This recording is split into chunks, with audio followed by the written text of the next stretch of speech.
Hello students, let's move on to the next topic, that is finally block in case of exception handling. This is the last topic. After this, one small theory topic is there. Let us see that later. So finally it is used, let us see why it is used. Okay, it is used normally to execute the contents after try catch, once the try as well as catch executed. Okay, when exceptions are thrown, execution in a method takes a rather abrupt non-linear path. That's what we have seen. Once the exception is raised, what will happen? Control will take non-linear path. It will jump to some other location that alters the normal flow through the method. Okay, that alters the normal flow. Depending upon how the method is coded, it is even possible for an exception to cause the method to return prematurely. So this could be a problem in some methods. So what will happen? The expected result will not be obtained, because before computing a result from a method, what will happen? Possibility, there is a possibility of raising the exception. Once the exception is raised, it will take it will jump into the different module. What control will jump into the different module and program will be terminated. That is catch block, it will jump and program will be terminated, right? So we will be unable to get the expected result. Here the finally keyword is designed to address the contingency. So let us see why. What is that? So finally creates a block of code that will be executed after a try bar catch block has completed, right? So this is used if you want to execute few more code after try catch ends, then you can put them inside the finally block. Okay, no need to call the finally block explicitly. It will be called automatically because of the keyword finally. Okay, it is a block like try as well as catch. It is a block. That means you have to include the flower brackets for it. You have to include the set of statements inside that flower bracket, and just prior to the flower bracket you have to use the keyword finally. Okay, if you want to execute any other, if you want to print any other statements, once the try or catch ends, then put them inside the finally block.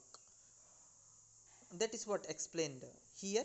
The finally block will execute whether or not an exception is thrown. If an exception is thrown, the finally block will execute even if no catch statement matches the exception. This is very important.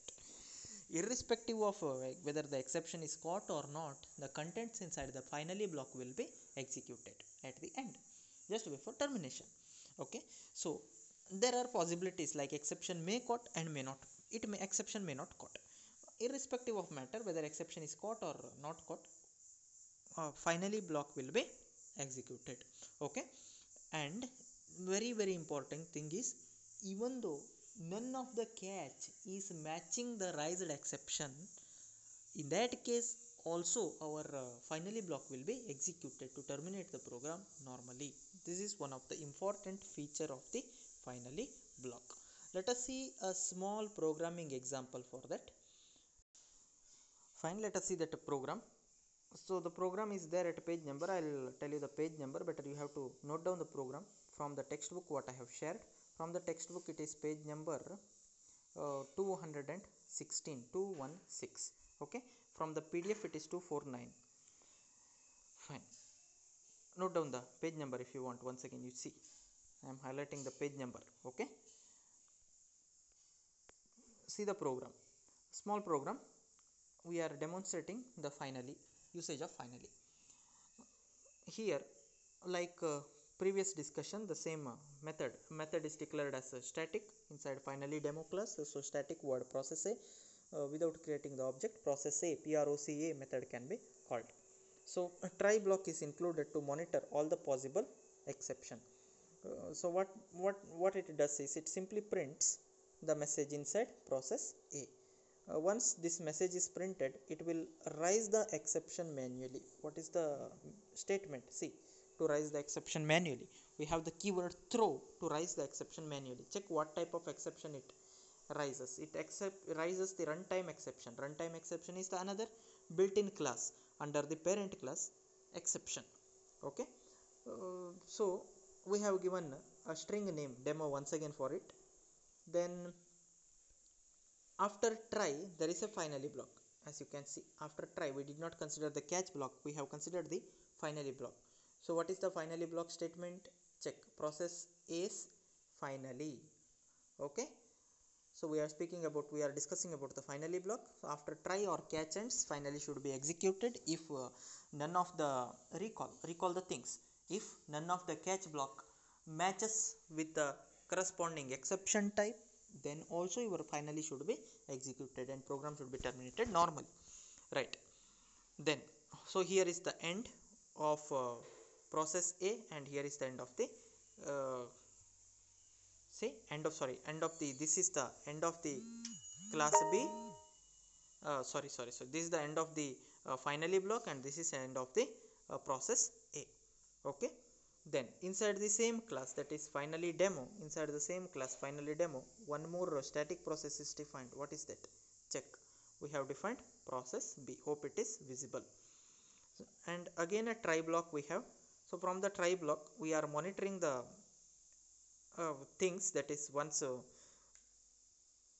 statement, printf statement is written, that is system.out.println inside process B. Check, inside process B this will be printed. After printing this, what will happen? We are not raising any exception, instead it will be returned to control will be returned to the calling process. So control will be returned to calling process, so it will be back to the position, say process B. Then after that we have finally statement. So there is no catch block, of course there is no exception is raised here, simply we have printed one statement inside process B and control is returned back. There is no concept of exception, like there is no, we are not throwing the exception manually like earlier we did it with the help of the keyword throw, but we have not used that here. Okay, so what we are doing, sorry,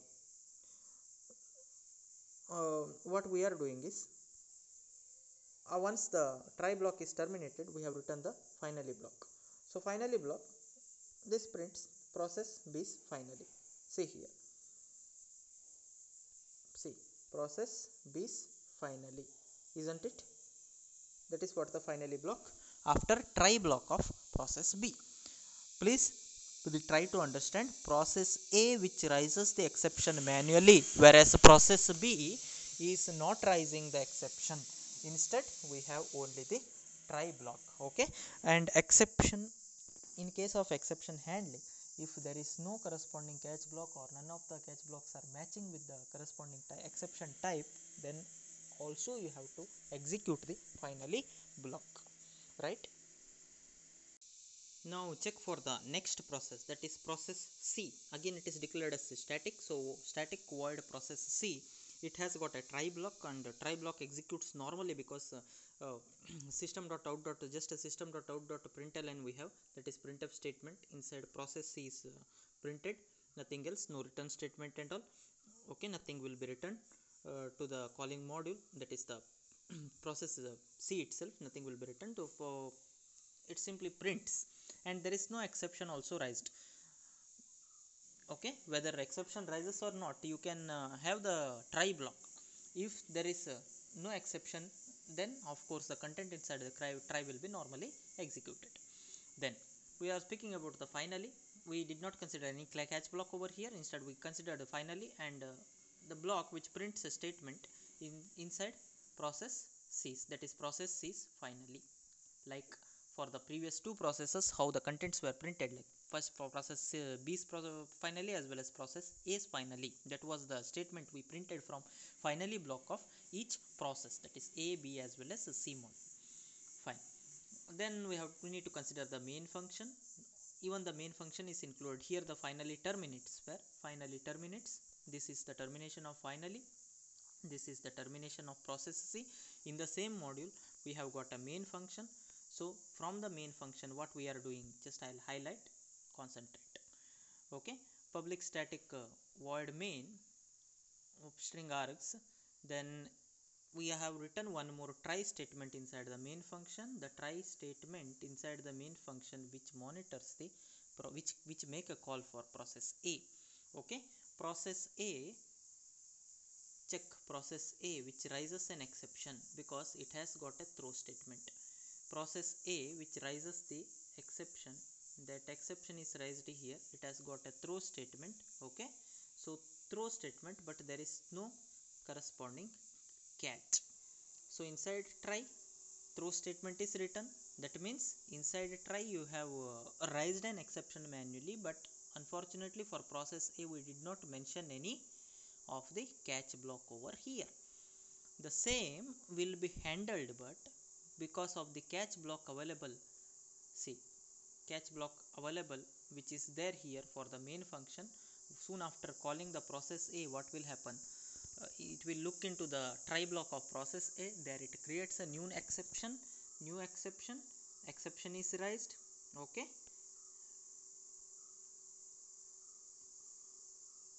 and appropriate action to be taken. So exception is caught, this will be printed actually. So when and where it will be printed, you have to check the output for that. So making a call for process A, that will print the system.out.println statement. See, we have system.out.println statement inside process A. This will be printed first. After that there is no catch statement, so after try what will happen? Process A is finally, this will be printed, right? Then corresponding catch block for the try of the main function. Check corresponding catch block of the try of the main function. What is that? It has got a system.out.println as well. It has got a system.out.println, that is exception is caught or exception caught. It should be printed. See the sequence. First process A is inside process A, then process A is finally, and exception caught. These things should be printed. Check the sequence of statements printed carefully. Inside process A is printed first, then process A is finally is printed, and this is the statement from the catch block of the main function, right? Catch block, for your reference I will write it over here. This is from the catch block of which function? Main function, isn't it?